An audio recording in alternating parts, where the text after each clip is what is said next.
Hello everyone, welcome back on GK Talks. As you all know, you can find educational videos on my channel and I am here with the new explanation related to English grade 8 Honeydew book, and the chapter which I am going to explain, summarize today is The Great Stone Face 1. Let's talk about the introduction first. The Great Stone Face 1 revolves around the old prophecy that persists in a valley which has the great stone face beaming over it.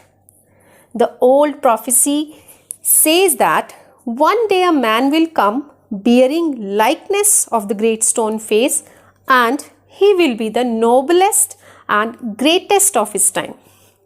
One day a mother tells her son Ernest about the prophecy, and since then he eagerly awaits the arrival of the man.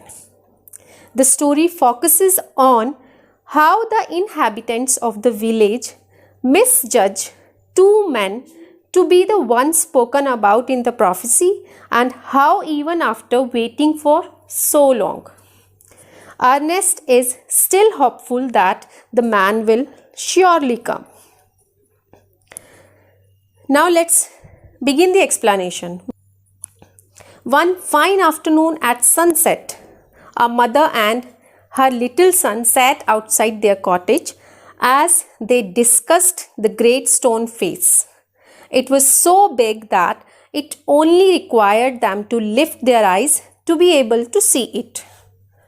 Although it was miles away, it could still be seen clearly as the sunshine falling on it. If you may ask, what really was the great stone face?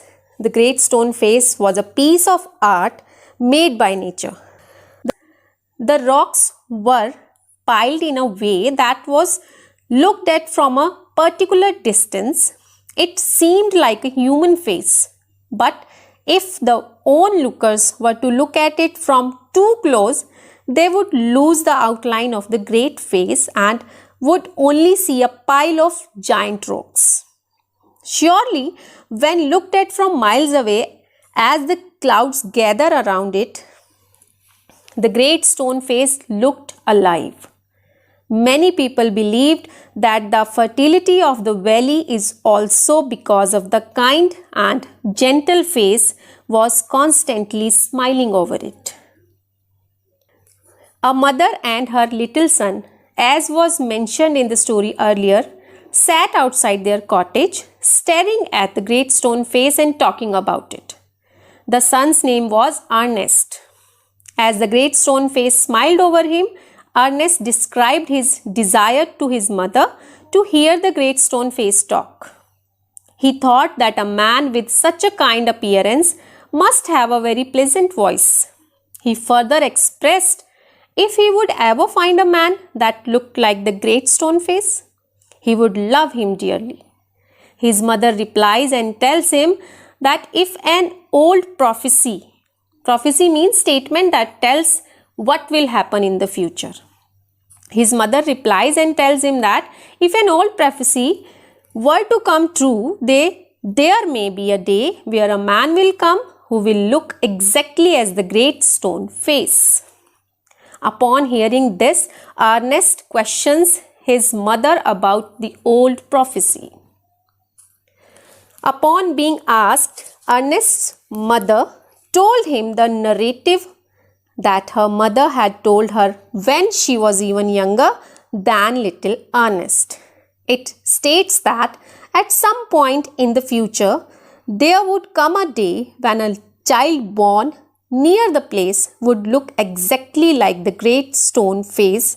Majority of the population's faith still lied in the prophecy, while others considered it irrelevant. Whichever may be the case, the great man being talked about in the prophecy had not appeared till that time. Upon hearing this, Ernest clapped his hands above his head since he was filled with hope. He told his mother that he wished to live long enough to see the noble man. Being a loving and thoughtful woman, his mother did not wish to discourage him, even though his hopes were a bit unrealistic. She replied, "Perhaps you may."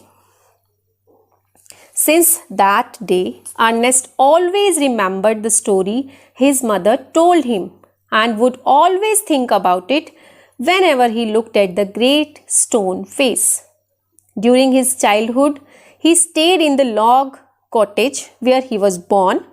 He was responsible and loyal to his mother. He would help her in doing a lot of things with his little hands and loving heart. He was very obedient yet thoughtful as a child. As he grew up to be low-key and quiet in his youth. Each day after winding up his work, he would stare at the great stone face for hours until he began to think that those immense features recognized him and smiled at him kindly. This encouraged him.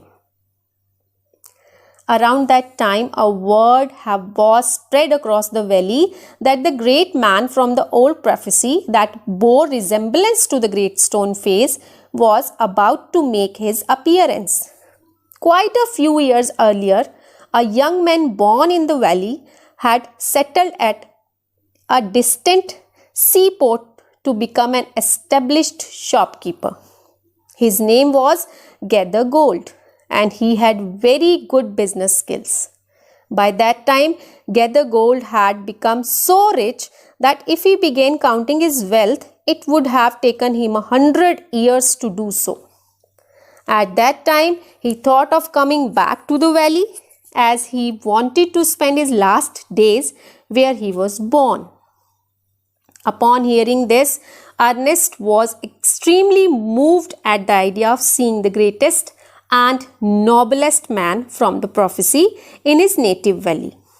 One day, when Ernest was staring at the mountain, imagining that the great stone face looked back at him, he heard the noise of wheels as people announced the arrival of the great Gathergold. The noise of wheels was made by the carriage in which Gathergold arrived.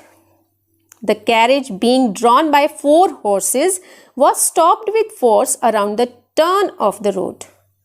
One could partially see the face of an old man with a yellowish skin tone from the open window. The people started shouting in excitement that the man exactly resembled the great stone face and that the old prophecy was indeed true now. They have the great man in the valley. Ernest was unable to understand how people actually believed that the man resembled the great stone face like it was said in the prophecy. He got disappointed and turned away from the wrinkled, clever and unpleasant face of the old man. He stared at the valley where he could imagine the great stone face asking him to have patience as the man in the prophecy will surely come. So what can we say about the conclusion of Great Stone Face 1? The first part of Great Stone Face is about Ernest's quest to find out the man who will return one day to the valley and resemble the great stone face. I hope, learners, this explanation will be helpful for you to understand this story's first part, the Great Stone Face 1. You can check my other videos related to English grammar and English literature. The links are flashing on your screens. You can check all that. And if you like my video, do not forget to comment.